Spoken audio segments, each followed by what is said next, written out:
High বন্ধুরা, আজকে আমি আপনাদের জন্য আরেকটি নতুন ভিডিও নিয়ে এসেছি। আজকে আমি আপনাদেরকে দেখাবো যে ফেসবুক পেজের জন্য কেমন করে থাম্বনেল তৈরি করতে হয়। আর একটি ভিডিও ভাইরাল করার জন্য থাম্বনেল গুরুত্বপূর্ণ, কিন্তু আজকে আমার এই ভিডিওতে আপনাদেরকে দেখাই দেব যে কেমন করে আপনারা ফেসবুক পেজের জন্য থাম্বনেল তৈরি করবেন। আর আপনি যদি ফেসবুক পেজের জন্য থাম্বনেল তৈরি করতে চান তাহলে অবশ্যই আপনাকে একটি অ্যাপস আগে প্লে স্টোর থেকে ডাউনলোড করতে হবে। তো আজকে আমি আপনাদেরকে দেখাই দিব যে অ্যাপসটির নাম কি, কেমন করে থাম্বনেল তৈরি করতে হবে। তাই আপনার ভিডিওটি না টেনে শেষ পর্যন্ত দেখতে থাকুন। আপনার ফোনের যে প্লে স্টোর আছে, আপনারা যে কাজটি করবেন, প্লে স্টোরে ক্লিক করবেন, এরপর সার্চ বাটনে ক্লিক করবেন। ক্লিক করার পর এখানে লিখবেন পিক্সেল ল্যাব, লিখে সার্চ করবেন, তাহলে দেখবেন প্রথমেই অ্যাপসটি চলে আসবে। আর অ্যাপসটি আমার ফোনে ইনস্টল করা আছে, তার জন্য আমাকে দ্বিতীয়বার ইনস্টল করতে হবে না। আপনারা কী করবেন, অ্যাপসটি প্রথমে ইনস্টল করে নেবেন। আমি এখান থেকে এখন ব্যাক। আপনারা এখন যে কাজটি করবেন, এই পিক্সেল ল্যাব যে আছে অ্যাপসটি, এখানে ক্লিক করবেন। ক্লিক করার পর দেখেন এই ধরনের অপশন আসলো। এখান থেকে আপনাদের এখন যে কাজটি করতে হবে, এখানে একটি টেক্সট দেখা যাচ্ছে, এটা চাইলে আপনি রাখতে পারেন, অথবা আমি ডিলিট করে দিলাম এখান থেকে। এরপর ওকে। এরপর আপনার যে কাজটি করবেন, আপনি যে ভিডিওটি তৈরি করতে চান সেই ভিডিওর কিছু যদি ছবি এখানে রাখতে চান, তাহলে আপনাকে যে কাজটি করতে হবে, উপরে যে দেখেন একটি প্লাস চিহ্ন দেখা যাচ্ছে, প্লাস চিহ্নে ক্লিক করতে হবে। তারপর নিচে আসবেন, দেখেন এখানে লেখা আছে ফ্রম গ্যালারি, আপনি গ্যালারিতে এখানে ক্লিক করবেন। এরপর দেখেন আপনার ফোন গ্যালারি চলে আসলো। এখন আপনি যে পিকচারটা আপনার থাম্বনেলে অ্যাড করতে চান সেই পিকচারটি এখানে ক্লিক করবেন। ক্লিক করার পর দেখেন এখানে কয়েকটা অপশন আছে, আপনার যেটা ভালো লাগে আপনি ক্রপ করে এইভাবে নিতেও পারেন চাইলে। নেওয়ার পর এই নিচে দেখেন টিক চিহ্ন আছে, টিক চিহ্নে ক্লিক করবেন। দেখেন বন্ধুরা, পিকচারটা আমার এখন এখানে চলে আসলো। এখন আপনারা যে কাজটি করবেন, পিকচারটা ধরে একটু এই সাইডে কোণে এইভাবে টান দিবেন।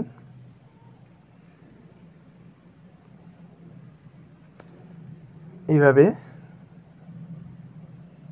দেখবেন এই পাশ থেকে এই পাশে যেন আপনার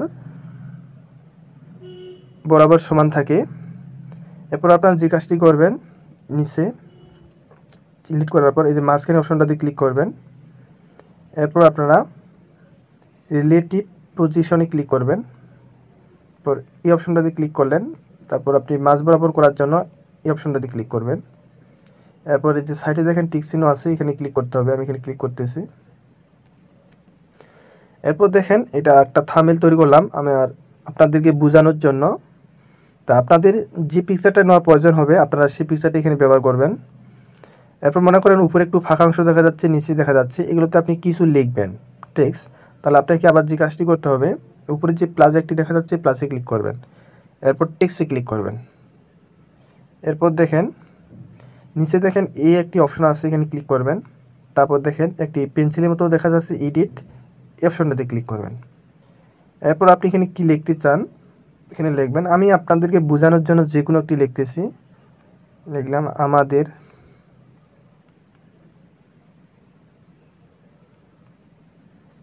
গ্রাম সবুজ, লিখে এই যে দেখেন সাইডে বন্ধুরা উপরে ওকে আছে, ওকেতে ক্লিক করতে হবে। এরপর আপনি এই টেক্সটটাকে যদি একটু বড় করতে চান, তাহলে এভাবে টেনে নিচে আসবেন, দেখেন এখানে লেখা আছে সাইজ, তো এখানে ক্লিক করবেন। এরপর আপনি এভাবে ধরে টেনে আপনার যত বড় প্রয়োজন আপনি নিতে পারেন। তারপর এই যে সাইডে দেখেন টিক চিহ্ন আছে, এখানে ক্লিক করতে হবে। এরপর টেক্সটটাকে আমরা একটু কালার করব বা আরও অন্য কাজ করব, দেখেন এখানে স্টক নামে একটি অপশন আছে, এখানে ক্লিক করব। তারপর এটাকে অন করে দেব, এরপর টিক চিহ্ন দিলাম। এরপর এটাকে একটু শ্যাডো করব, তাহলে সাইডে দেখেন শ্যাডো একটি অপশন আছে, আবার এটা অন করে দিলাম। এখন যদি এই লেখাটাকে কালার করতে চাই, এখান থেকে আমরা কালারগুলো সিলেক্টও করে নিতে পারবো, যেটা আপনাদেরকে ভালো লাগে। আমি এমনি যে কোনো একটি কালার নিয়ে আপনাদেরকে শুধু দেখাই দিচ্ছি। নেওয়ার পর সাইডে যে টিক চিহ্ন আছে, এখানে ক্লিক করবেন। এখানে দেখুন বন্ধুরা, এই লেখাটাকে ঠিক মিডিলে নেওয়ার জন্য আপনারা যে কাজটি করবেন, আবার এই সাইডে চলে আসবেন। আবার আগের যে একটি অপশন আছে রিলেটিভ পজিশন, এখানে ক্লিক করবেন। এরপর মাঝ বরাবর এখানে ক্লিক করবেন, এরপর আবার টিক চিহ্ন দেবেন। ঠিক দেখেন এখন আমার মিডিলে লেখাটা রয়েছে। এখন দেখেন নিচে লিখব আমি নিচেও আপনার যেটা লেখার প্রয়োজন আপনারা লিখবেন, আমি এমনি আপনাদেরকে বোঝানোর জন্য দেখাই দিচ্ছি। সাইডে দেখেন টেক্সট লেখা আছে, আবার এখানে প্লাসে ক্লিক করবেন, আবার এখানে এডিট যে পেন্সিল আছে এখানে ক্লিক করবেন। আমি এমনি কিছু লিখতেছি।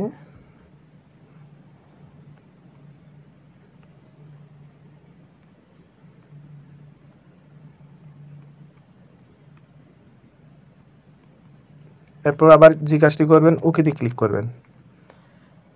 এরপর আপনারা এই টেক্সটটাকে বড় করার জন্য আবার এখানে আসবেন, আসার পর এভাবে সাইজ করে আপনি বড় করে নিতে পারেন যেভাবে আপনার প্রয়োজন। এরপর এই টেক্সটে ক্লিক করবেন। এখন আগের মতোই আপনি যদি করতে চান লেখাটাকে একটু ডিজাইনিং করতে, তাহলে আবার টেক্সটে ক্লিক করবেন। আবার শ্যাডো করার প্রয়োজন হলে শ্যাডো করবেন, প্রয়োজন হলে করবেন, সেটা আপনার খুশি। দেখেন বন্ধুরা, আপনি চাইলে লেখাটাকে কালারও করে নিতে পারবেন। এই যে দেখেন কালার আছে, এতে ক্লিক করার পর দেখেন কালার আছে, এখানে দেখেন বিভিন্ন কালার আছে। এভাবে আপনি কালারগুলো ঠিক করে নিতে পারেন। এটা হচ্ছে ফোন কালার। আবার এখানে দেখেন এই উপরেটা আমি নেব,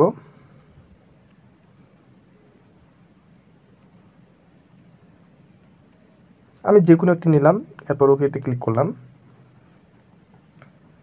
এটা ঠিক মিডিলে নেওয়ার জন্য রিলেটিভ পজিশনে যে আমি মাঝখানে ক্লিক করব, আবার টেক্সটে ক্লিক করব।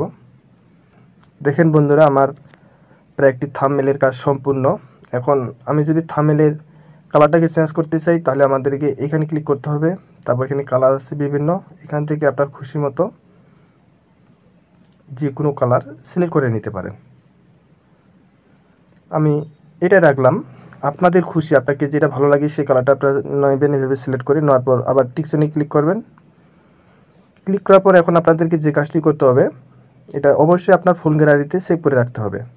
আর আপনি যদি এটা আপনার ফোন গ্যালারিতে সেভ করতে চান, তাহলে উপরের একটি আইকন আছে, এখানে ক্লিক করতে হবে, এরপর সেভে ক্লিক করতে হবে।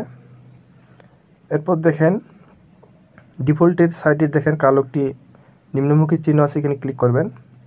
এরপর এখানে আলটাতে ক্লিক করে সেভে ক্লিক করবেন, তাহলে আপনার ফোন গ্যালারিতে সেভ হয়ে থাকবে। এরপর আপনি আপনার ফেসবুক পেজে ভিডিওর জন্য আপলোড করতে পারবেন।